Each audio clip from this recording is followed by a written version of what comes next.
The silence of the train platform settled heavily around Wilhelmina Dawson as she stood alone with her trunk, abandoned in the shadow of the afternoon sun.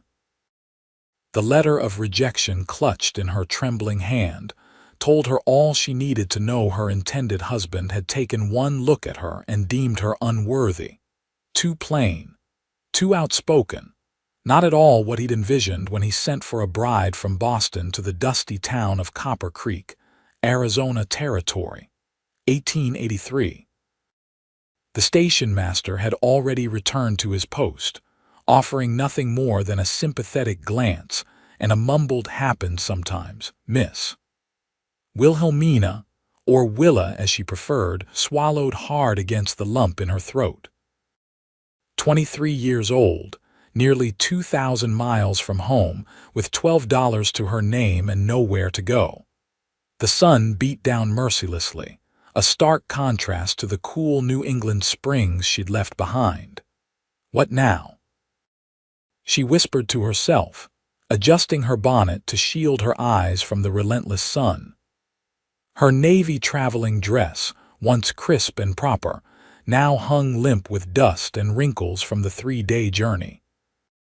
The small depot of Copper Creek offered no answers, only the distant sounds of a town that had already rejected her.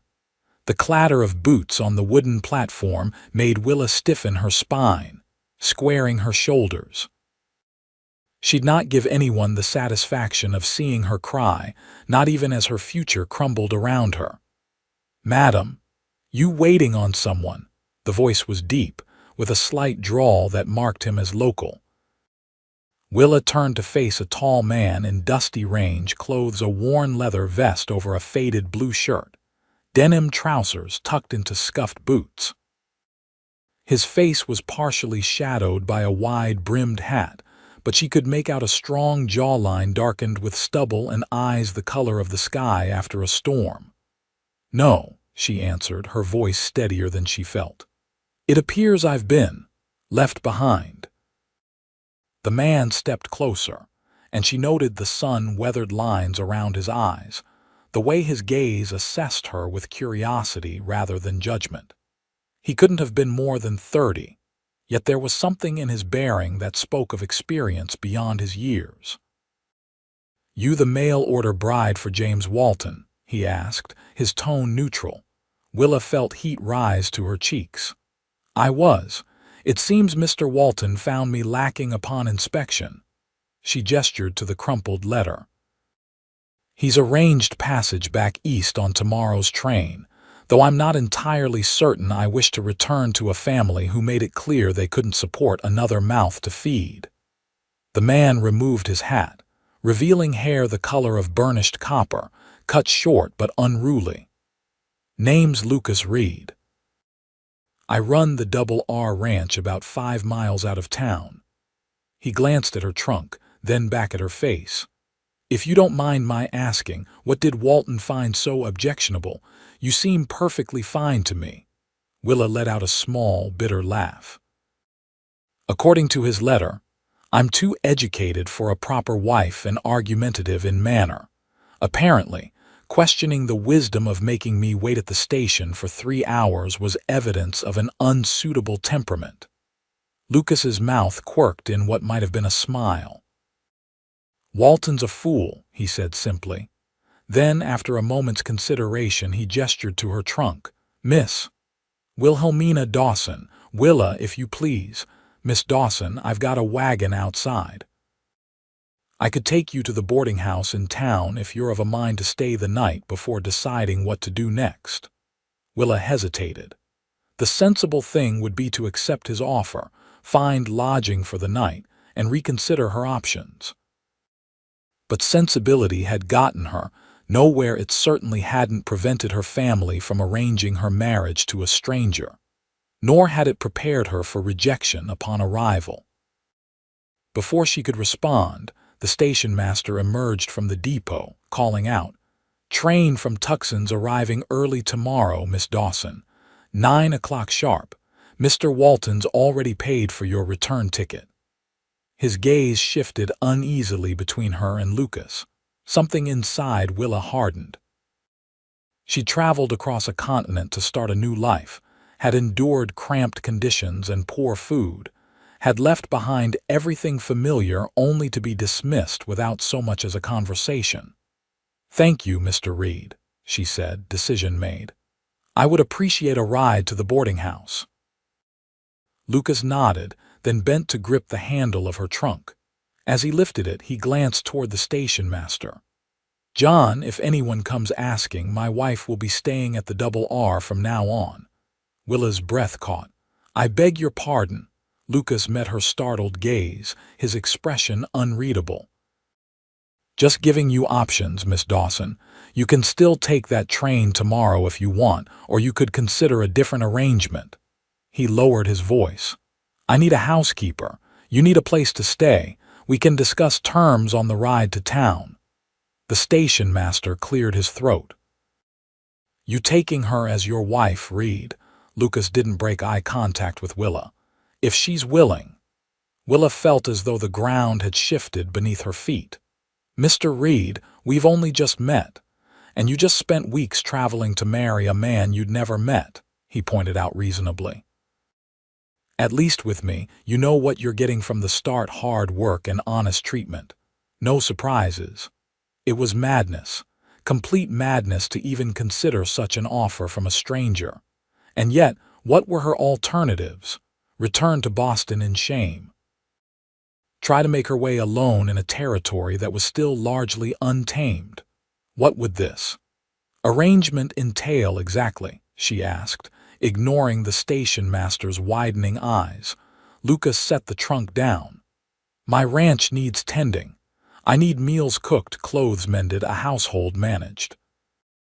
In exchange, you'd have a roof over your head, food on your plate, and my protection." He paused.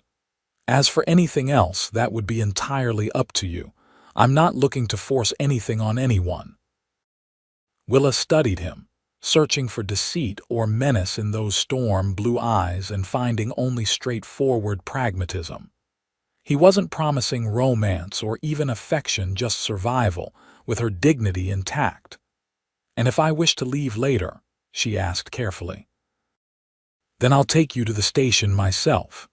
He offered a small, crooked smile. "Though I hope you'd give the Double R a fair chance before deciding." The depot fell quiet, the only sound the distant whistle of a departing freight train. Willa thought of her family in Boston, of the cramped apartment above her father's tailoring shop, of her mother's constant fretting over money and her brother's resentment at having to share their meager portions with her. She thought of James Walton's dismissive letter, not even bothering to reject her to her face. Then she looked at Lucas Reed, a man offering a bargain rather than empty promises. "Very well, Mr. Reed," she said finally. "I accept your offer of employment. As for the other matter, I believe we should maintain propriety and mutual understanding before making such declarations." Lucas's smile widened slightly, a glint of respect in his eyes. "Fair enough." He hefted her trunk again and nodded to the station master. "John, might be best if word gets around that Miss Dawson has found suitable arrangements. Don't want Walton thinking he can change his mind." The station master nodded slowly. "Sure thing, Reed. I'll tell folks your wife's arrived safe and sound." Lucas led the way off the platform, trunk balanced easily on one shoulder, while Willa followed, her mind racing with the enormity of what she'd just agreed to. As they approached a sturdy wagon hitched to two bay horses, she wondered if she was making another mistake, jumping from one uncertain future to another. Lucas stowed her trunk in the back of the wagon, then offered his hand to help her onto the high seat. His palm was calloused but warm, his grip firm without being crushing. "You still have time to change your mind," he said quietly as she settled her skirts. "That train leaves tomorrow." Willa looked out at the dusty main street of Copper Creek, at the buildings that seemed to crouch against the vast expanse of sky and distant mountains. This wasn't what she'd expected, but perhaps that was for the best. Her expectations had led her here, abandoned at a remote train depot. "No," she said with newfound determination. "I came west to build a new life. I intend to do just that, though perhaps not in the manner I originally anticipated." Lucas climbed up beside her and took the reins. "The double R isn't fancy, but it's solid. Been working it for 8 years now." He clicked to the horses and the wagon lurched forward. "Got about 100 head of cattle, some horses, chickens. The house needs work, but it's sound." As they rolled through town, Willa felt curious eyes on them. Copper Creek wasn't large, a general store, saloon, small church, bank, and assorted businesses lining the main street, with houses scattered behind. Women paused in their shopping to watch them pass, and men tipped their hats to Lucas with questioning glances at his companion. "They'll talk," Lucas said matter-of-factly. "Small town, not much else to do." "Let them," Willa replied, chin lifting slightly. "I'd rather be the subject of gossip than an object of pity." Lucas gave her an appraising look. "Walton really was a fool," he murmured, almost to himself. They passed through town and continued along a rutted dirt road that wound through scrubby terrain dotted with cacti and occasional stands of mesquite. The landscape was utterly foreign to Willa, all open space and distant horizons, so different from Boston's crowded streets and tall buildings. "It's beautiful," she said softly, in a wild sort of way. Lucas nodded. "Takes some getting used to. The land out here doesn't forgive mistakes easily, but it rewards those who respect it." He guided the horses around a bend, and a cluster of buildings came into view in the distance. "That's the double R." As they drew closer, Willa could make out a modest but sturdy-looking house built of squared logs and stone, a large barn, corral, and several outbuildings. It wasn't the grand ranch she might have imagined, but neither was it the crude shack she had feared. "You live here alone?" she asked, suddenly wondering what kind of household she'd be managing. "Just me and Pedro Mendoza. He helps with the ranch work and sleeps in the bunkhouse." Lucas slowed the horses as they approached. "Had more hands before, but times got hard after the drought 2 years back. Had to let most go. Building back up now." The wagon rolled to a stop in front of the house, and Lucas set the brake before jumping down.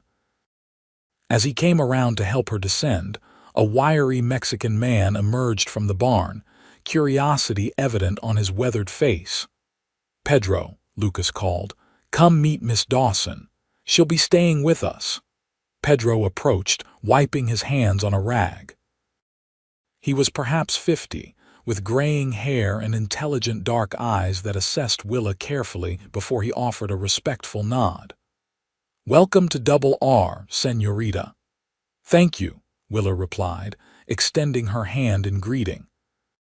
Pedro seemed momentarily surprised by the gesture, but shook her hand with a small smile. "Pedro's been with the ranch since before I bought it," Lucas explained as he retrieved her trunk.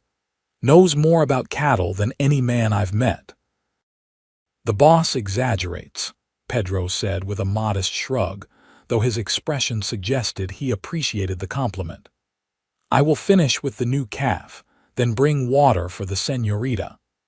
As Pedro returned to the barn, Lucas carried Willa's trunk up to the house's covered porch.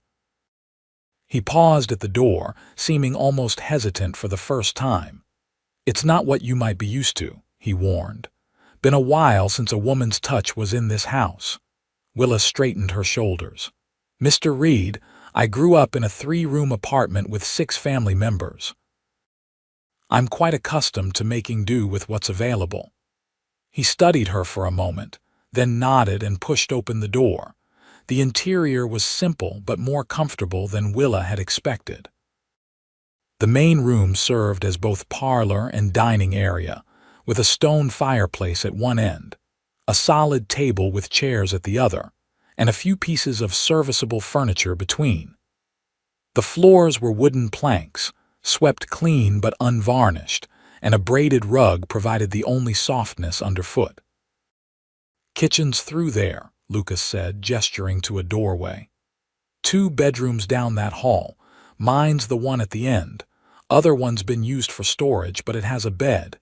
You can have that one." Willa stepped further into the house, noting the sparse decorations, a pair of antlers mounted above the fireplace, a bookshelf with perhaps 24 volumes, a clock ticking steadily on the mantel. It was a bachelor's home, functional rather than comfortable, but she could see its potential.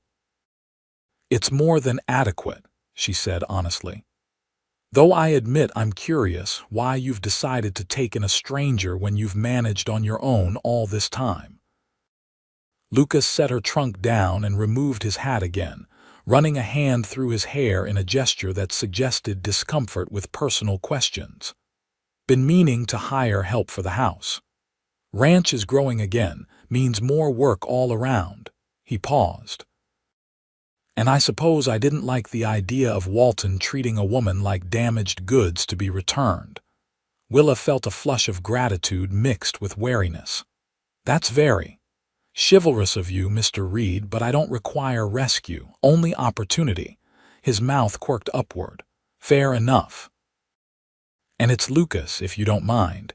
Mr. Reed makes me feel like I'm in trouble with the schoolmarm." That drew a small smile from Willa. "Very well, Lucas, and you may call me Willa."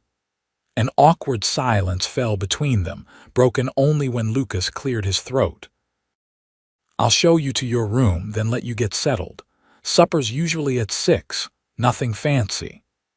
He led her down the short hallway to a door on the left. The bedroom beyond was small but had a window that looked out toward the distant mountains. A narrow bed with a plain quilt stood against one wall, a chest of drawers against another. The rest of the space was indeed filled with storage: a trunk, some crates, a saddle in need of repair. "I'll clear this out tomorrow," Lucas promised, setting her trunk at the foot of the bed. "Just haven't had reason to use this room in years." "It's fine," Willa assured him. "I can manage the rest myself." Lucas lingered in the doorway as if uncertain what to do next. "Well, I'll leave you to it then. Water pumps out back if you want to freshen up." "Outhouse 2, about 50 yards behind the house. I've got work to finish before sundown."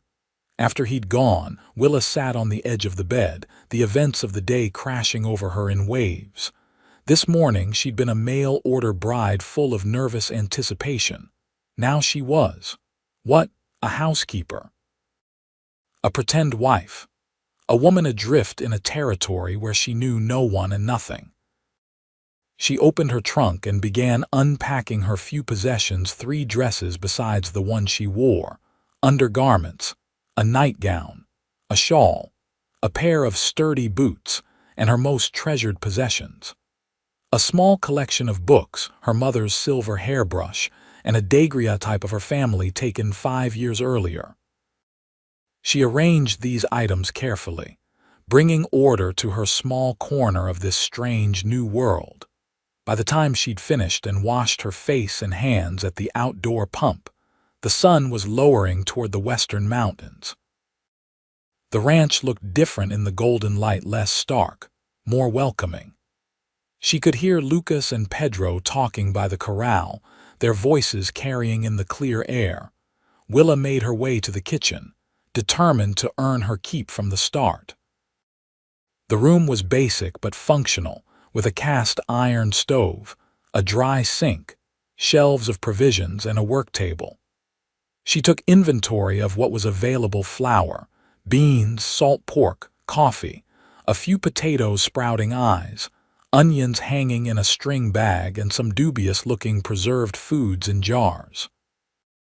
By the time Lucas and Pedro came in from their work, she had managed to prepare a simple meal of beans, salt pork, and cornbread, using the supplies at hand.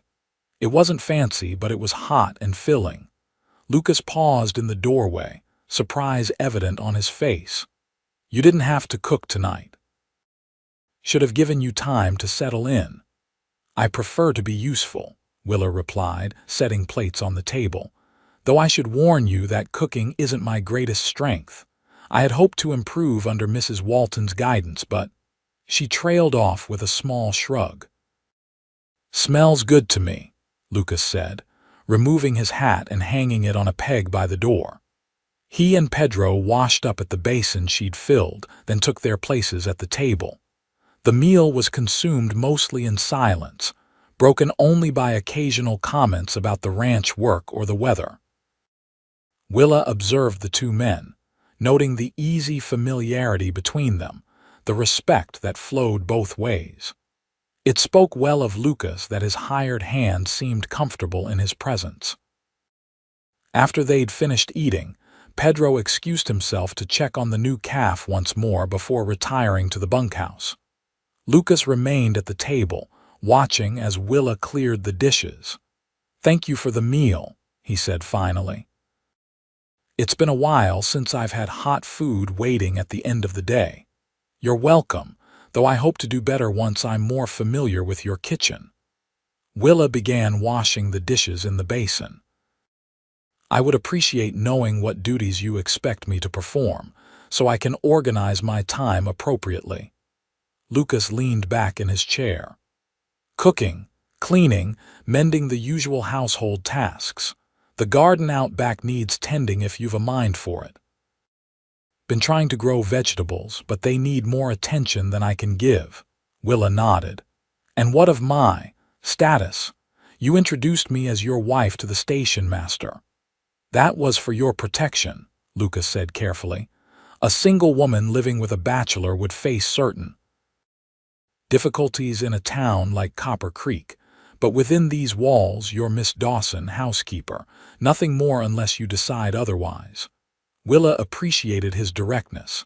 "And if people in town ask about me, let them think what they will."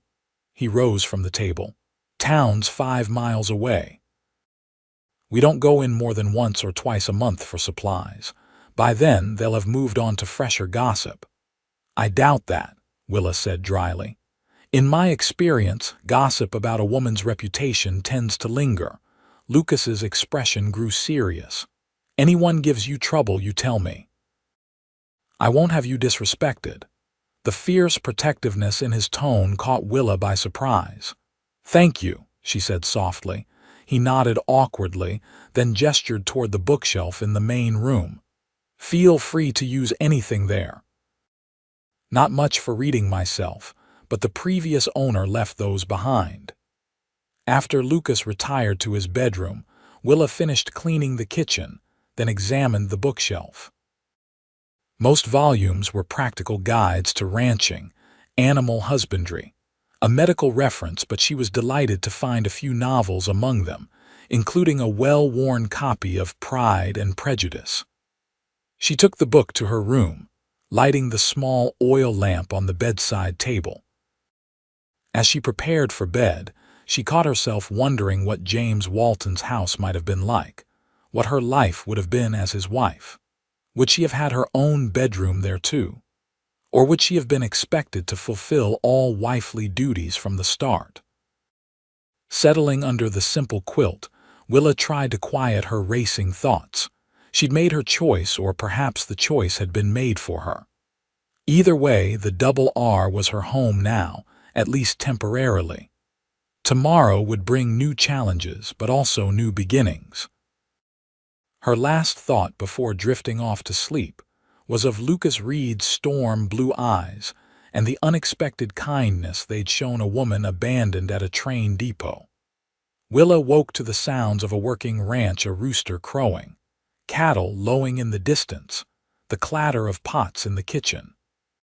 For a moment, she lay disoriented in the unfamiliar bed, the events of the previous day rushing back like a flood. The gray light filtering through the uncurtained window suggested early morning. Willa dressed quickly in her simplest day dress, a practical brown cotton, and pinned her chestnut hair into a serviceable bun. If she was to be a housekeeper, she would look the part. In the kitchen, she found Pedro making coffee, the rich aroma filling the small space. "Buenos dias, señorita," he greeted her with a nod. The boss is already checking the north pasture. He says to tell you he will clear your room later today. Thank you, Pedro. She glanced around the kitchen in the morning light, noting details she'd missed the evening before: a cracked window pane patched with paper, cupboard doors that didn't quite close, the worn spots on the wooden floor. Is there a routine I should follow, for meals and such? Pedro poured coffee into 3 tin cups. Breakfast at sunrise. Lucas takes his dinner at midday when he's close to the house, otherwise he carries food with him. Supper when the work is done, usually at sunset. He handed her a cup. I eat with the boss when I'm here, but sometimes I'm out with the cattle too.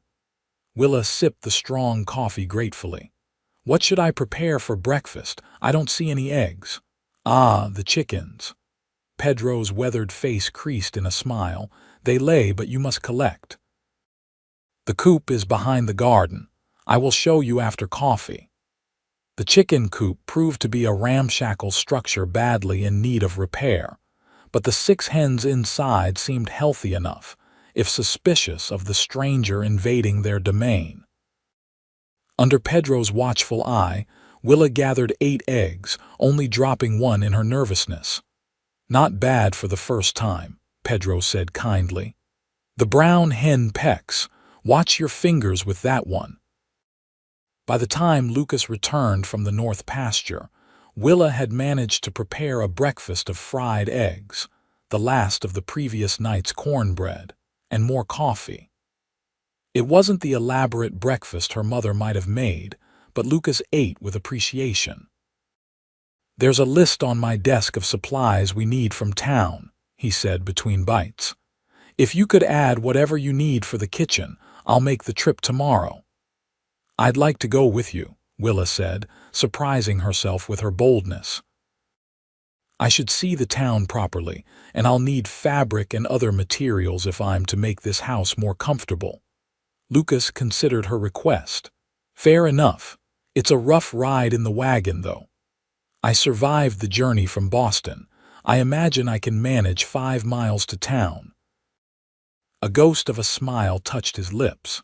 I don't doubt it. After breakfast, Lucas showed her around the ranch more thoroughly. The barn housed 4 horses besides the wagon team, along with tack and tools. A small smithy stood nearby where basic repairs could be made. The vegetable garden was indeed in a sorry state, choked with weeds and suffering from neglect. Haven't had time to tend it properly, Lucas admitted as they surveyed the struggling plants. But the soil's good. Previous owner's wife grew enough to feed the whole ranch crew and still had extra to sell in town. I'll see what can be salvaged, Willa promised, already planning how to resurrect the garden. The tour ended at a small fenced graveyard on a rise behind the house, where 3 wooden crosses stood in silent witness. The previous owners, Lucas explained quietly. William and Sarah Davis and their son Thomas. Influenza took them all in the winter of '75. I bought the place from their daughter back east. She couldn't bear to come back after losing her family. Willa studied the simple markers, feeling a kinship with the unknown Sarah who had once made this ranch her home. It must have been difficult, dying so far from civilization. That's the risk we all take out here, Lucas said, his gaze on the distant mountains. The land gives and it takes away. You have to respect both aspects. Back at the house, Willa spent the day taking inventory and making lists. The pantry needed restocking, the linens were threadbare, and every room required thorough cleaning. By mid-afternoon, she had developed a plan of attack that would transform the bachelor residence into a proper home. True to his word, Lucas cleared the storage from her bedroom after the midday meal, revealing a small space that was actually quite pleasant when not crowded with saddles and crates. The window offered a view of the western mountains, and the afternoon sun cast a warm glow over the simple furnishings. Thank you, Willa said as Lucas carried out the last of the items. It makes a considerable difference. It's not much of a room, he said with a shrug. It's mine, she replied simply. That means a great deal. Something in her tone made him look at her more closely. I suppose it would. He hesitated, then added, I know this isn't what you came west for. I appreciate your making the best of it. I came west for a new beginning, Willa corrected gently. The form it takes is less important than the opportunity it represents. Lucas nodded, seeming to understand what she wasn't saying, that any life where she had some measure of control was preferable to being at the mercy of others' decisions. That evening, Willa prepared a more substantial meal using the last of the supplies in the pantry, a stew with the remaining vegetables and salt pork, and biscuits that were only slightly over-browned. As they ate, Lucas spoke more freely about the ranch, its challenges and potential. The Double R could be profitable with the right management, he explained. The drought set us back, but the cattle are building up again. Got about 100 head now, hoping for 20 new calves this spring. Is that many? Willa asked, trying to understand the scale of the operation. It's modest. Some of the big spreads run thousands of head, but it's enough to make a living if the market holds. He broke a biscuit in half. I'm not looking to be cattle rich, just stable. A worthy goal, Willa agreed. Security is no small thing. Lucas studied her over his coffee cup. What would you have done if Walton hadn't rejected you, I mean? The question caught her off guard. I would have been his wife, she said after a moment. I would have managed his household, raised his children, supported his endeavors. It's what I agreed to when I accepted his proposal by letter. But would you have been happy? Willa considered the question carefully. Happiness wasn't the primary consideration. Survival was. My family couldn't support me, and my prospects in Boston were limited. Marriage was the most practical solution. Lucas frowned slightly. Seems a cold way to approach life. Perhaps, Willa acknowledged. But women have fewer options than men. We must be practical about the choices available to us. And now, what are your options now? Willa set down her fork. Now I work for you until I've earned enough to establish myself elsewhere, or until. She hesitated. Until, Lucas prompted. Until circumstances change, she finished carefully. The unspoken possibility hung between them that their arrangement might evolve into something more personal, more permanent.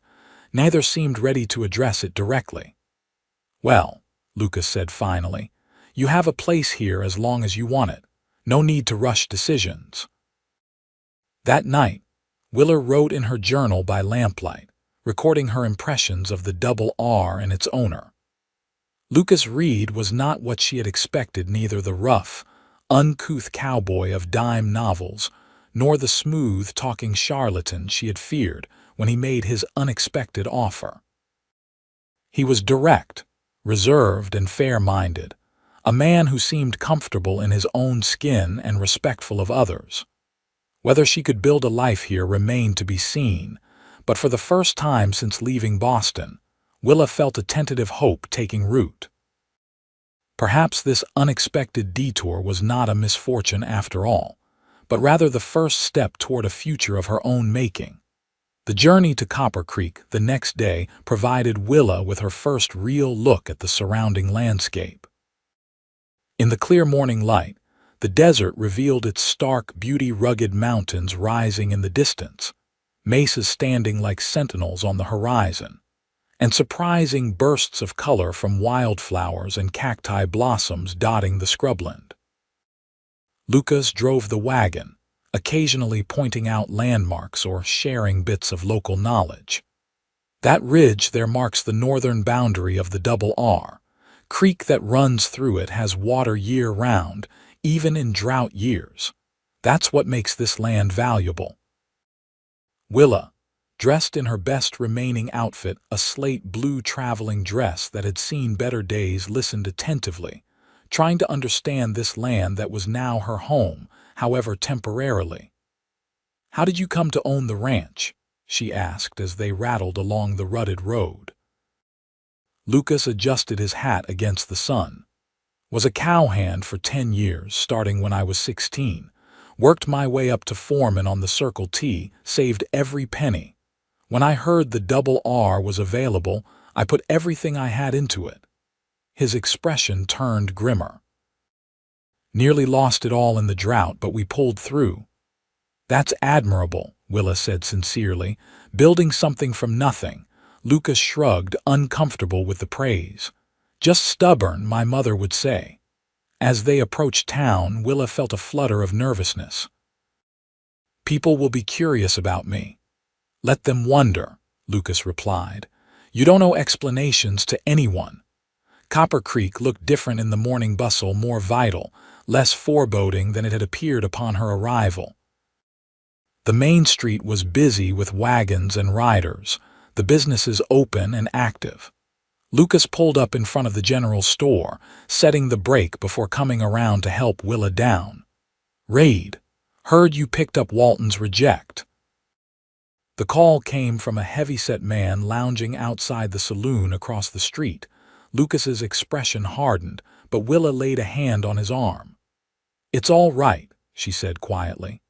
I'm not ashamed of being rejected by a man of such poor judgment. The corner of Lucas's mouth twitched upward. Mrs. Reed and I have shopping to do, Barker, he called back, loud enough for others nearby to hear. Don't you have somewhere to be? The use of Mrs. Reed sent a jolt through Willa, though she maintained her composure as Lucas escorted her into the general store. Inside, the proprietor, a thin man with spectacles perched on his nose, regarded them with open curiosity. Morning, Mr. Simmons, Lucas greeted him. This is Willa. She's come to help at the Double R. Simmons's eyebrows rose. Help, is it? That what they're calling it these days? But his tone wasn't unkind, merely amused. I'm the housekeeper, Willa clarified, deciding directness was best. Mr. Reed was kind enough to offer employment when my previous arrangements fell through. Housekeeper. Right. Simmons exchanged a knowing look with Lucas, who remained impassive. Well, what can I get for you folks today? They spent the next hour selecting supplies: flour, sugar, coffee, dried goods, seeds for the garden, fabric for curtains, and other household needs. Willa was careful with the selections, mindful that every penny spent was coming from Lucas's pocket. When Lucas stepped outside to speak with the blacksmith about a repair, Simmons leaned across the counter toward Willa. Walton's a mean-spirited fool, he said in a low voice. You're better off with Reed, whatever the arrangement. He's a good man, fair in his dealings.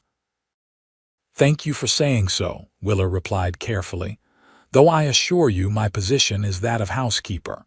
Simmons smiled knowingly. Of course it is. And if it becomes more, well, that's between you two. He wrapped a bolt of calico in brown paper. Town could use more decent women, married or otherwise. Too many men and not enough civilizing influence, if you ask me. When Lucas returned, they completed their purchases and loaded the supplies into the wagon. Their next stop was the dress shop, where Willa selected patterns and materials for work clothes more suitable to ranch life than her Boston dresses.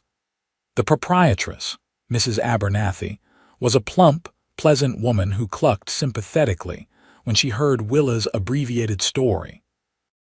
That Walton wouldn't know a quality woman if she served him tea in the parlor, she declared. You come back any time you need a bit of female company, dear. Not many of us out here. Their final stop was the post office, where Lucas mailed a letter and Willa hesitantly inquired about sending word to her family in Boston. They should know I'm safe, at least, she explained to Lucas, even if they don't particularly care. Of course, he agreed. Use the ranch address for any reply. As they prepared to leave town, a well-dressed man approached their wagon. His expensive suit and gold watch chain marked him as someone of means, though his florid complexion suggested an overindulgence in spirits. "Raid," he greeted Lucas with a nod before turning his attention to Willa. "And this must be the young lady I've heard about. James Walton mentioned he'd had a misunderstanding with a mail-order bride." Lucas's expression darkened. "No misunderstanding, Hargrove. Just poor judgment on Walton's part." He helped Willa up to the wagon seat. "This is Willa. She's at the Double R now." Hargrove's eyes narrowed slightly. "Indeed. Well, Mrs. Reed," Lucas supplied before Willa could respond. "Mrs. Reed," Hargrove repeated, clearly disbelieving. "How?" "Fortunate for you both. I wasn't aware there had been a ceremony." "Didn't realize we needed your awareness, Hargrove," Lucas replied evenly. "Now, if you'll excuse us, we have a long ride home." As they pulled away, Willa glanced at Lucas's profile, noting the tension in his jaw. "Who was that man?" "Franklin Hargrove. Owns the bank and has his fingers in most businesses around here. Fancies himself the most important man in the county." Lucas relaxed his grip on the reins. "He's also a business partner of Walton's. They're trying to buy up water rights along the creek that runs through my property." "Is that why you introduced me as your wife again? To make some point to him?" Lucas looked uncomfortable. "Partly, but mostly because a single woman gets treated differently out here, not always respectfully." He glanced at her. "I'm sorry if it bothers you. I can stop." Willa considered the situation. The pretense of marriage offered protection and respectability, even if it was built on a falsehood. "It's a practical solution to an awkward circumstance," she decided aloud. "I don't object as long as we're clear about the reality between ourselves." Lucas nodded, seeming relieved. "Always." The ride back to the ranch was quieter, both of them lost in their own thoughts. As they crested the rise that overlooked the Double R, Willa felt a strange sensation, not quite belonging, but perhaps the beginning of it. The cluster of buildings below, framed by the vast landscape, represented more than just shelter now. They represented possibility. Over the next 2 weeks, Willa threw herself into transforming the Double Articus main house.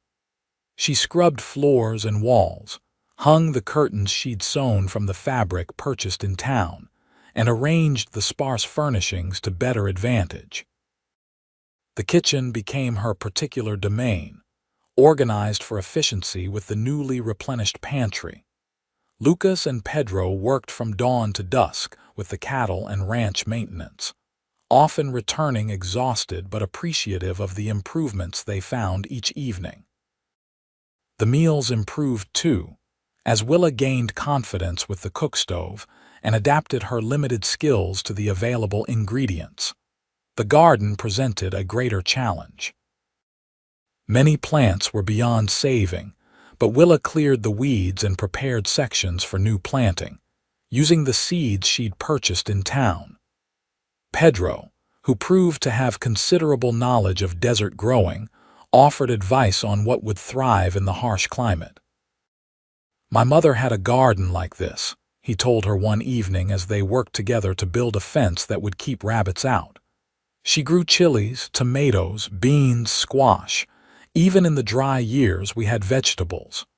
"Would you show me how?" Willa asked, genuinely interested. "I grew up in a city. My knowledge of gardening comes entirely from books." Pedro smiled, pleased to be asked. "Señorita, the desert can grow many things if you understand its ways."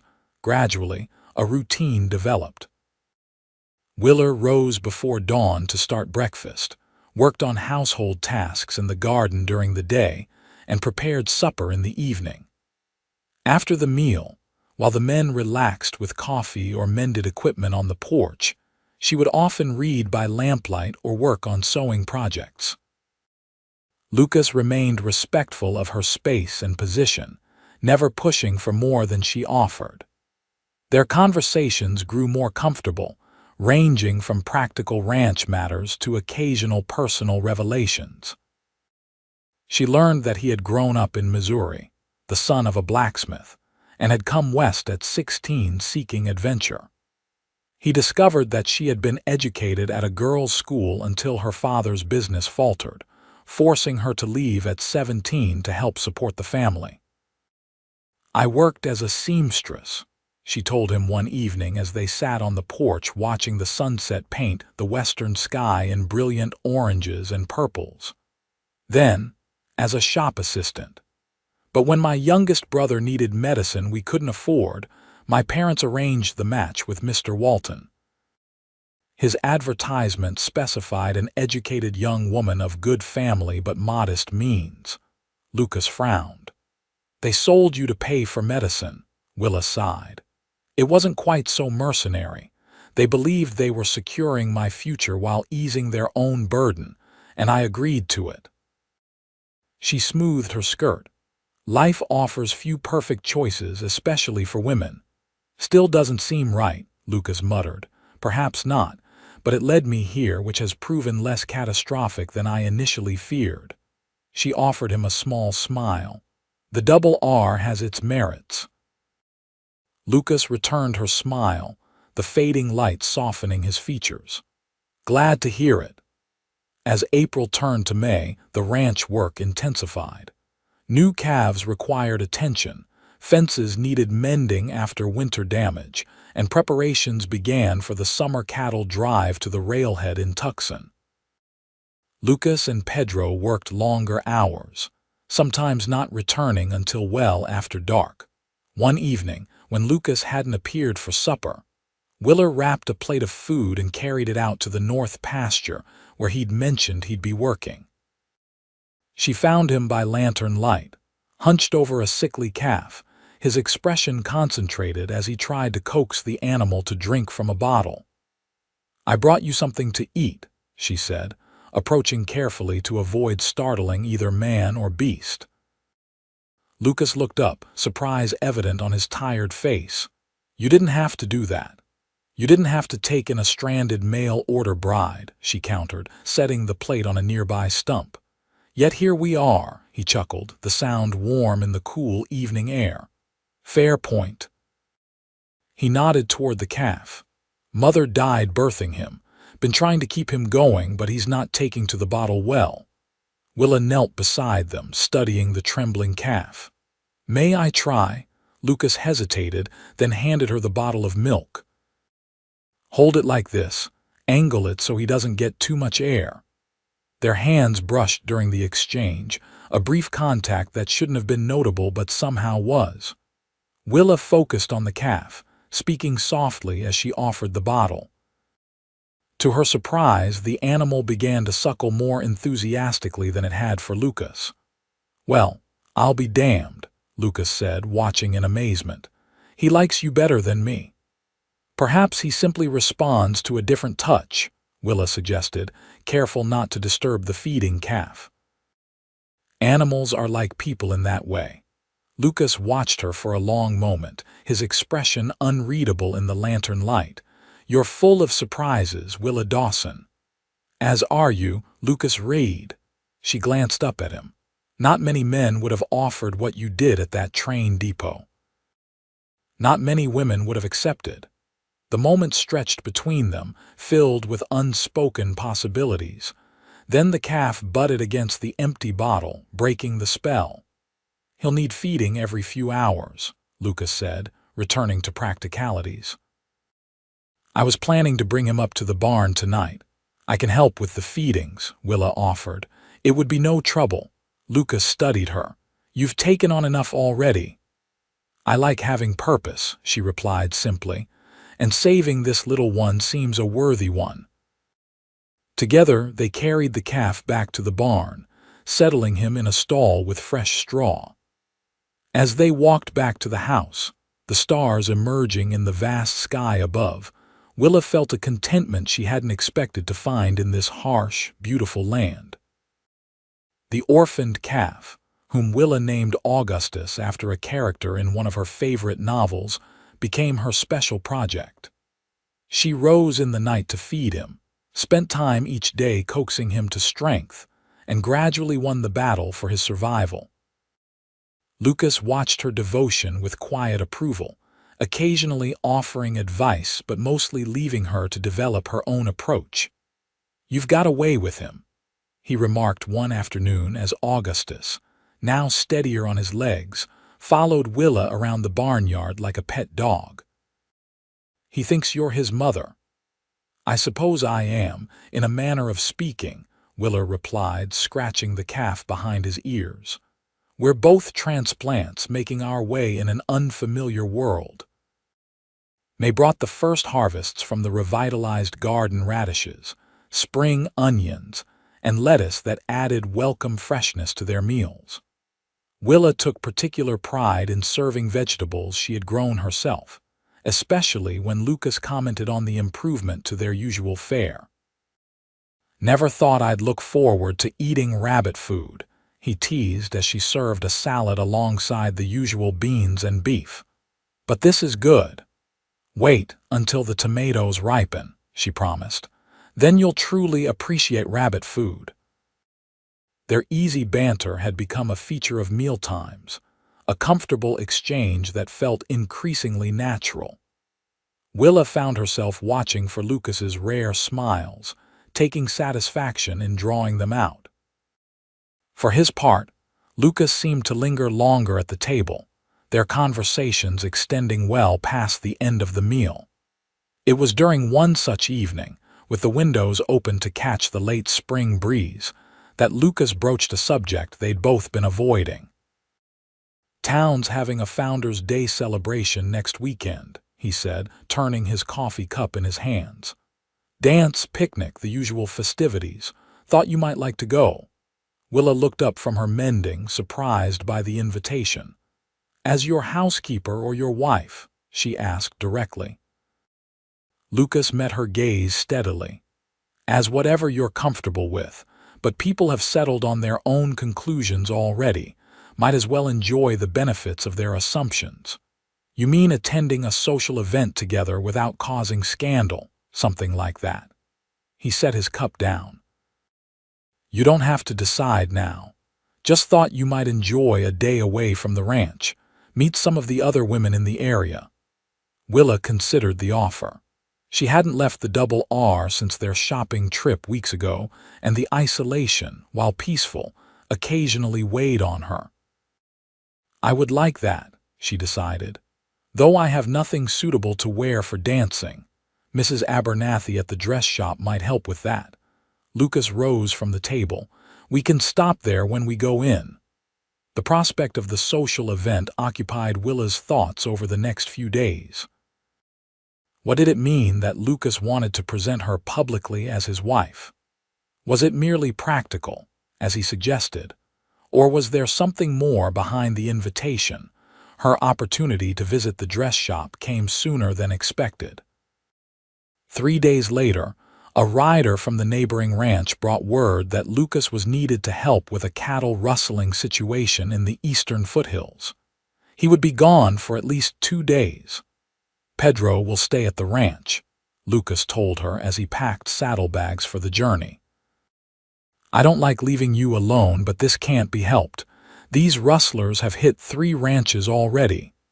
"We'll manage," Willa assured him, though she felt a flutter of anxiety at the thought of his absence. "Be careful." Lucas paused in his preparations, looking at her with an intensity that made her breath catch. "I will." He hesitated, then added, "When I get back, we should talk about arrangements for the future." Willa's heart quickened. "What sort of arrangements? More permanent ones, maybe?" His voice was gruff, his attention suddenly very focused on tightening the straps of his saddlebag. "If you're amenable." Before Willa could respond, Pedro appeared at the door to announce that the other ranchers were approaching. The moment for clarity passed, leaving Willa with more questions than answers as she watched Lucas ride away with the group of grim-faced men.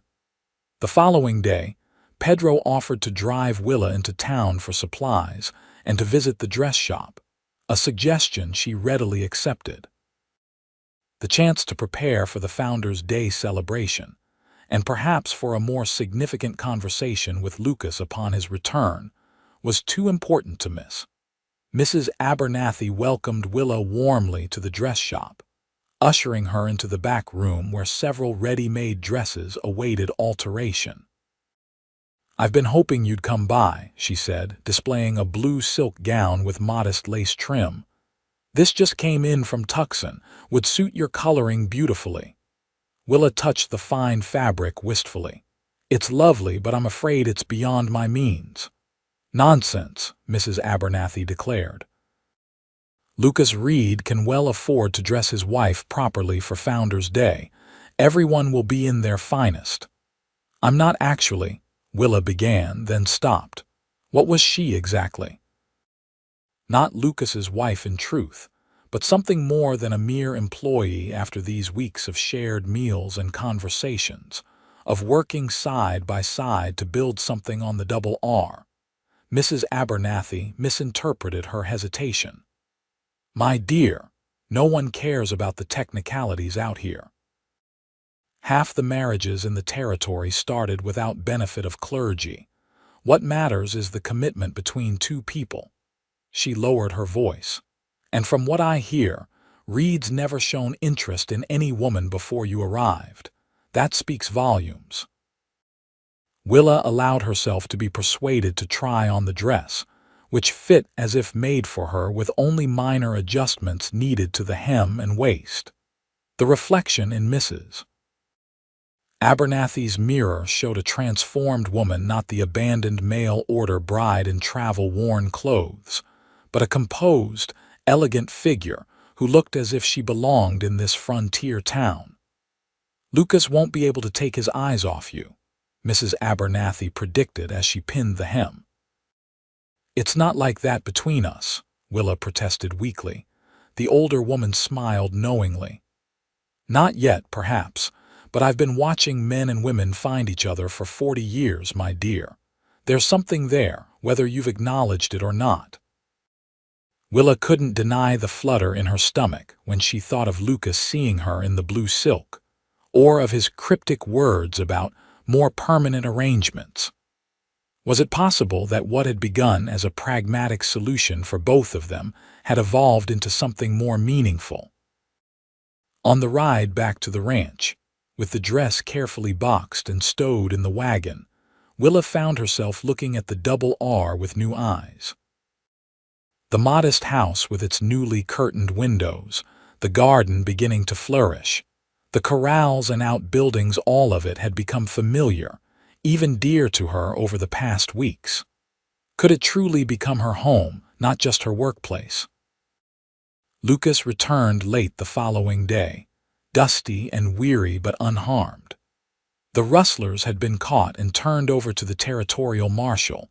He reported over the supper Willa had kept warm for him.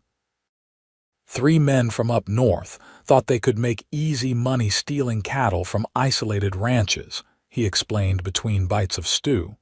"Won't be trying that again anytime soon." "I'm glad you're safe," Willa said sincerely. "Was anyone hurt?" "Jim Colton took a bullet in the arm, but the doctor says he'll mend." Lucas's expression softened as he looked at her across the table. "The house feels different when you're here. Better." The simple statement warmed Willa more than any flowery compliment could have.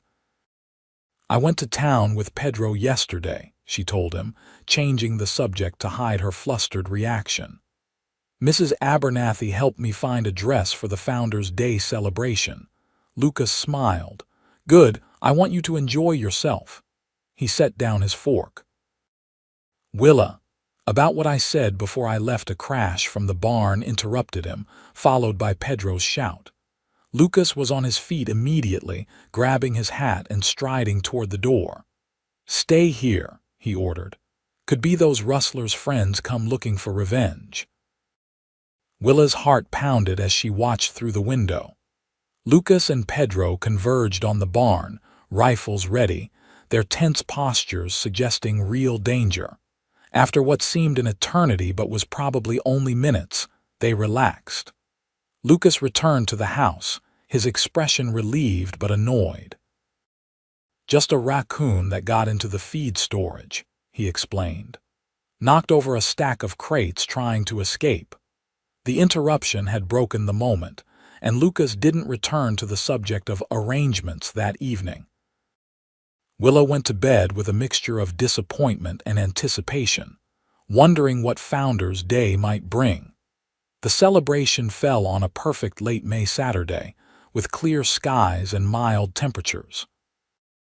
Willa spent extra time on her appearance, arranging her hair in a more elaborate style than her usual practical bun, and donning the blue silk dress that Mrs. Abernathy had finished altering just in time.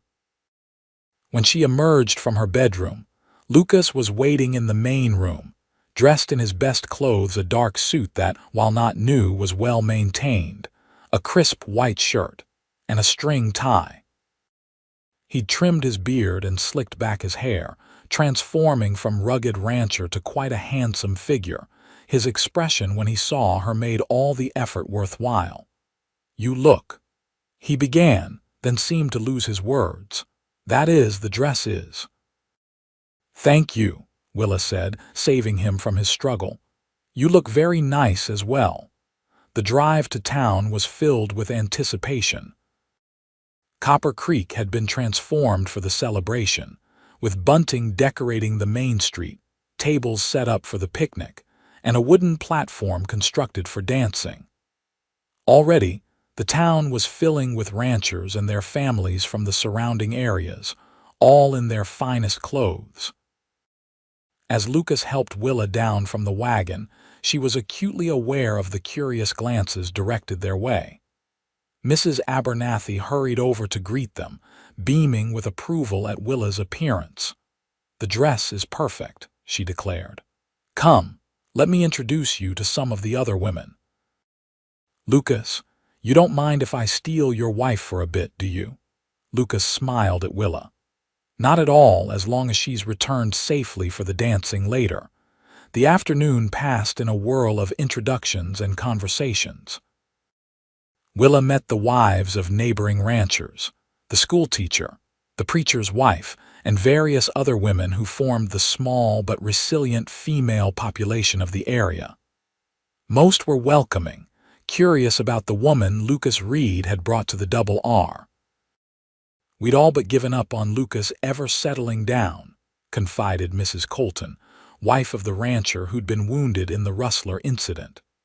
"Too married to that ranch of his, we thought. Then you came along and surprised us all." "It wasn't quite so deliberate," Willa demurred, uncomfortable with the deception yet unwilling to correct the assumption. "However it happened, it's good to see him with someone," Mrs. Colton continued.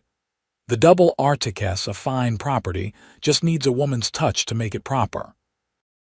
Throughout the day, Willa noticed Lucas watching her from across the gathering, his expression thoughtful.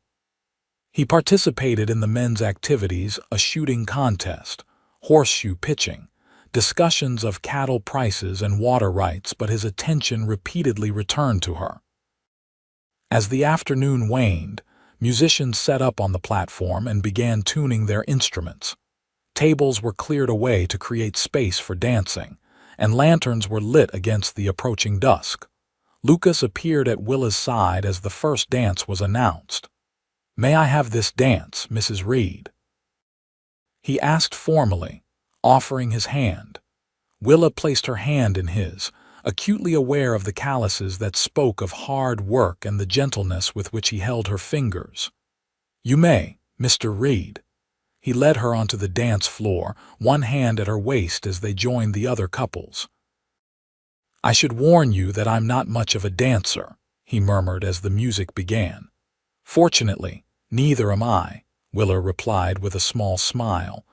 "We can be unaccomplished together." Despite his warning, Lucas moved with surprising grace for a man who spent his days on horseback. They found their rhythm quickly, turning among the other dancers as the fiddle and guitar played a lively tune. "You're enjoying yourself?" Lucas asked as they circled the floor. "Very much," Willa answered truthfully. "It's been a pleasant day. Good." His hand tightened slightly at her waist. I've been thinking about what to say to you, how to approach this, but I'm not a man of fancy words. Willa's pulse quickened. I've never required fancy words, only honest ones. The music slowed, and Lucas drew her slightly closer. Then, honestly, Willa, I'd like you to stay. Not as my housekeeper, but as my wife. For real, not just for appearances. Even though she had anticipated something of the sort, the directness of his proposal took her breath away. Lucas, we've known each other barely 2 months. Long enough for me to know my own mind, he replied steadily. I respect you, Willa. I enjoy your company. The double R is a better place with you in it. He paused. And I believe I could make you happy if you gave me the chance to try. The music ended, but they remained on the dance floor, other couples moving around them toward the refreshment tables. This isn't how I imagined my life unfolding, Willa said softly. Nor I, Lucas admitted. But sometimes the unexpected turns out to be exactly what we needed. He released her as propriety demanded now that the music had stopped, but his eyes held hers. You don't have to answer now. Take time to think about it. Before Willa could respond, a commotion near the edge of the gathering drew their attention. James Walton, her original intended husband, was making his way through the crowd, his face flushed with anger or drink or both. There she is, he shouted, pointing at Willa. The woman who was supposed to be my wife, taken in by Reed before she even had the decency to leave town. Lucas stepped protectively in front of Willa, his posture tense. You rejected her, Walton, left her stranded at the depot. Whatever happened after that is no concern of yours. Walton lurched forward, his expensive suit rumpled, his eyes bloodshot. I had second thoughts, came back for her the next day, but she was already gone, shacked up with you. A murmur ran through the crowd. Willa felt a surge of indignation, both at Walton's crude implication and at the idea that she was something to be claimed and discarded at a man's whim. Mr. Walton, she said clearly, stepping beside Lucas rather than remaining in his shadow, you made your decision when you sent that letter rejecting me without so much as a conversation. You have no claim on me now. I paid for your passage west, Walton retorted. That counts for something. It counts for a ticket you purchased, nothing more, Willa replied coolly. Not ownership, not obligation, certainly not affection. Several of the townspeople nodded in agreement, and Willa saw Mrs. Abernathy and Mrs. Colton exchange approving glances. Walton, sensing the crowd's mood turning against him, changed tactics. What about you, Reed? Taking another man's intended bride, that the kind of honor you operate by, Lucas remained calm. I offered Miss Dawson employment when she needed it. Anything beyond that has been her choice entirely. He glanced at Willa, something softening in his expression. I'd never presumed to own her or control her decisions.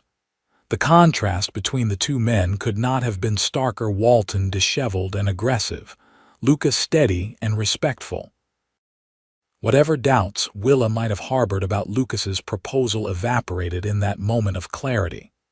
Mr. Walton, she said firmly, I am exactly where I choose to be, with exactly whom I choose to be with. Your opportunity passed when you decided I wasn't suitable without bothering to know me. Please excuse us. She turned to Lucas, who was watching her with undisguised admiration.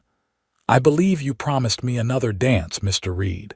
Lucas offered his arm with a smile that reached his eyes. So I did, Mrs. Reed. As he led her back to the dance floor, leaving Walton sputtering behind them, Willa leaned close to murmur, Yes. Yes, Lucas repeated, his hand finding her waist as the music began again. Yes, I'll stay. Yes, I'll be your wife, your actual wife. She met his gaze steadily. Not because I need protection or security, though I appreciate both, but because I've come to care for you, Lucas Reed, more than I expected to. The smile that transformed his face was like sunrise breaking over the mountains, gradual, then suddenly brilliant. "I've been half in love with you since you stood on that depot platform with your chin held high, refusing to be broken by Walton's rejection." "Only half," Willa teased, feeling suddenly light. "The other half caught up quickly," he assured her, his hand tightening on hers as they moved to the music. The rest of the evening passed in a blur of dancing and conversation, with frequent interruptions from well-wishers who had witnessed the confrontation with Walton. By the time they left the celebration, word had spread throughout the gathering that Lucas and Willa would be making their arrangement official with a proper ceremony soon. The ride back to the Double R was filled with a new awareness, a shift in their relationship that was both momentous and somehow inevitable. When they reached the ranch, Lucas helped Willa down from the wagon, but didn't immediately release her hands. "I meant what I said," he told her in the silver moonlight. "I want you to stay because you want to, not because you feel obligated or trapped." "I know," Willa replied softly. "That's why I said yes." He hesitated, then bent slowly, giving her ample time to step away if she chose. When she didn't, he brushed his lips against hers in a gentle, questioning kiss. Willa responded, her hands coming to rest on his shoulders as the kiss deepened, becoming an answer and a promise all at once. When they finally separated, both slightly breathless, Lucas rested his forehead against hers.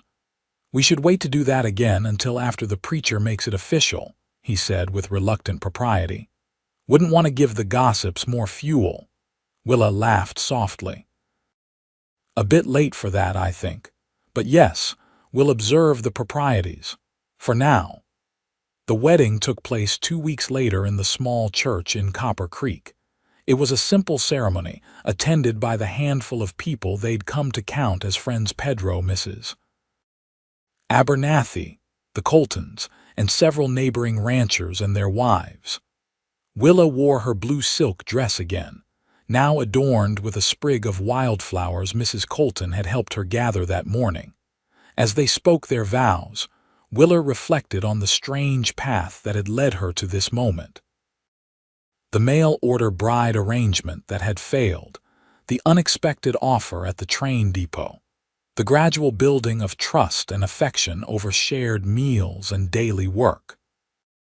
None of it had been planned, yet all of it had been necessary to bring her here, to this man who looked at her with such open devotion. "I now pronounce you husband and wife," the preacher declared. "You may kiss your bride." Lucas's kiss was gentle, but held the promise of passion to come, a fitting beginning to their life together. As they turned to face their small gathering of well-wishers, Willa caught sight of James Walton standing at the back of the church, his expression unreadable. Their eyes met briefly before he turned and walked out, closing the door quietly behind him. "Everything all right?" Lucas asked, noting her momentary distraction. Willa smiled up at him, secure in her choice. "Everything is perfect." The celebration afterward was modest but joyful, with a meal at the town's small hotel and many toasts to the couple's happiness. As the afternoon waned, Lucas and Willa made their farewells and began the journey back to the Double R, their home, now truly shared. Pedro had tactfully arranged to stay in town overnight, giving the newlyweds privacy for their first evening as husband and wife. The house welcomed them with familiar comfort, yet everything felt new, charged with possibility. That night, as moonlight filtered through the curtains Willa had sewn, husband and wife discovered each other fully for the first time. Their coming together was tender and passionate by turns, a physical expression of the bond that had grown between them over the past months. Afterward, as Willa lay in the circle of Lucas's arms, she thought about the twists of fate that had brought her to this moment. "I should thank James Walton," she murmured drowsily. "If he hadn't rejected me, I never would have found you." Lucas tightened his embrace. "His loss, my gain," he said simply, pressing a kiss to her temple. "Though I'd like to think we might have found each other somehow, even if circumstances had been different." "Perhaps," Willa agreed, liking the notion that they were somehow meant to meet. "But I'm rather fond of our story as it is abandoned at the depot, rescued by a cowboy with a proposal." "Not rescued," Lucas corrected gently. "Offered an opportunity that you were brave enough to accept. There's a difference." Willa smiled in the darkness, appreciating his understanding of what mattered to her. "Yes, there is." As summer ripened into fall, the Double R prospered under their joint stewardship. The garden produced abundantly, the cattle thrived, and the house truly became a home, filled with small comforts and personal touches that reflected both its occupants. Willa discovered unexpected satisfaction in ranch life, the rhythm of seasons, the direct connection between work and results, the small daily victories of a well-managed household and productive land. Lucas found new joy in sharing the achievements and challenges with a partner who understood both his practical concerns and his deeper attachment to the ranch. Their marriage deepened with each passing month, built on mutual respect, shared labor, and growing affection. The physical aspect of their relationship, initially hesitant, blossomed into a source of intimacy and pleasure for both. In November, as the first chill of winter touched the air, Willa confirmed what she had begun to suspect: she was expecting a child in the late spring. Lucas's reaction to the news was everything she could have hoped for, his usual reserve giving way to unrestrained joy as he lifted her in a careful embrace. "A family," he said wonderingly, his hand gentle on her still flat stomach. "Our family." "Yes," Willa agreed, covering his hand with her own. "Though it already feels like we're a family, you and I." Lucas smiled, the expression now familiar and dear to her. "We are. This little one will just make it more complete."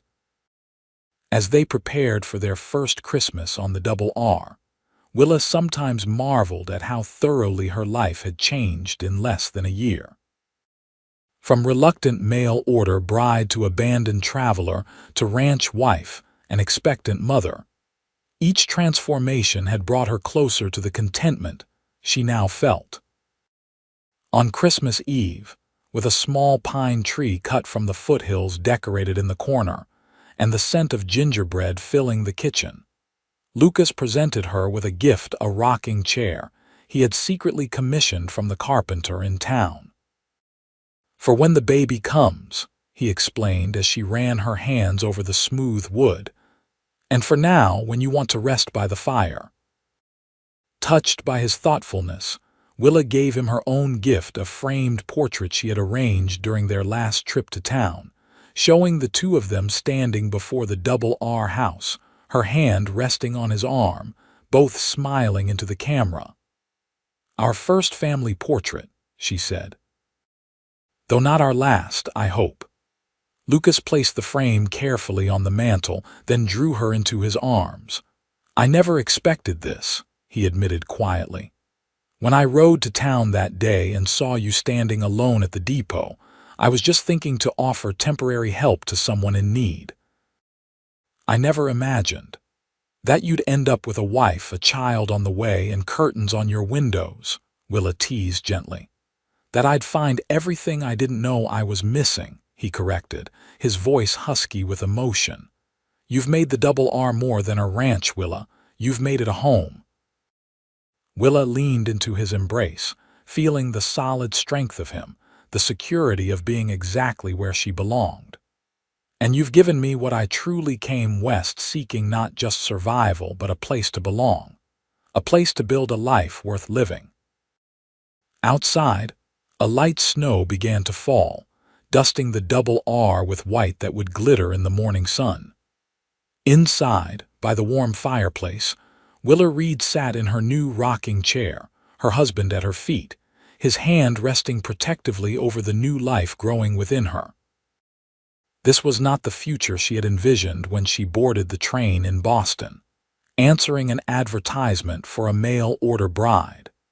It was something far better, a love born not of desperation or convenience, but of mutual respect and genuine affection. A partnership forged in the challenging beauty of the Arizona territory, as enduring as the mountains that watched over their ranch. As Willa drifted to sleep that night in the circle of Lucas's arms, she said a silent thank you to James Walton for rejecting her, to Lucas for offering an alternative, and to herself for having the courage to step into the unknown. Sometimes, she reflected drowsily, the best journeys were the ones you never planned to take. Spring arrived in a riot of wildflowers across the rangeland, painting the usually brown landscape in purples, yellows, and reds. The double Artichokes garden flourished under Willa's expanded efforts, now aided by a local girl who came 3 times a week to help with heavier tasks as Willa's pregnancy advanced. In late May, after a day and night of labor attended by Mrs. Colton, who had experience as a midwife, Willa gave birth to a healthy daughter with Lucas's copper hair and her own determined chin. They named her Sarah Elizabeth Reed, after Lucas's mother and Willa's grandmother. Lucas, who had paced the porch throughout the ordeal, entered the bedroom with awe and trepidation when Mrs. Colton finally invited him in. The sight of his wife, exhausted but radiant, holding their tiny daughter, brought the stoic rancher to tears. "She's perfect," he whispered, carefully touching the baby's small hand. "Like her mother." Willa smiled tiredly. "She has your hair, poor thing." "And your spirit, I'll wager," Lucas replied, perching carefully on the edge of the bed. "Thank you, Willa, for everything." As Sarah grew from infant to toddler, the double R continued to prosper. Lucas hired 2 more hands to help with the expanding herd, and Pedro, now promoted to foreman, took on the responsibility of training them. Willa managed the household with efficient grace, balancing motherhood with her duties as the rancher's wife. James Walton left Copper Creek that autumn, having sold his business interests to Franklin Hargrove and departed for California. Willa felt no regret at the news, only a distant acknowledgement that his rejection had ultimately led to her happiness. On the day of Sarah's first birthday, as family and friends gathered at the Double R to celebrate, Willa found a moment of quiet reflection on the porch, watching the sunset paint the western sky. Lucas joined her, slipping an arm around her waist as they stood in comfortable silence. "Penny for your thoughts," he said eventually. Willa leaned into his embrace. "I was thinking about that day at the train depot, how close I came to boarding the eastbound train the next morning, how different our lives would be if I had." "I'd have come after you," Lucas said with quiet certainty. "Maybe not that day, but eventually. Once I met you, I don't think I could have just let you go." Willa turned in his arms to face him. "You never told me that." Lucas shrugged slightly, a gesture she had come to recognize as embarrassment. "Never seemed the right time to admit I was smitten from the start. Didn't want you thinking I'd taken advantage." "Lucas Reed," Willa said with fond exasperation, "after all this time, do you still not realize that I fell in love with you just as quickly? That by the time you proposed at Founder's Day, I was already hoping you would." His smile was slow and sweet. "I hoped, but I wasn't certain." "You're not always easy to read, Mrs. Reed." "Then let me be perfectly clear now," Willa said, rising on tiptoes to kiss him softly. "I love you, I'm grateful for every day we have together, and I have never once regretted saying yes to your proposal, either of them." Inside the house, Sarah's laughter mingled with the conversation and music of their celebration. Outside, the first stars appeared in the deepening blue of the Arizona sky.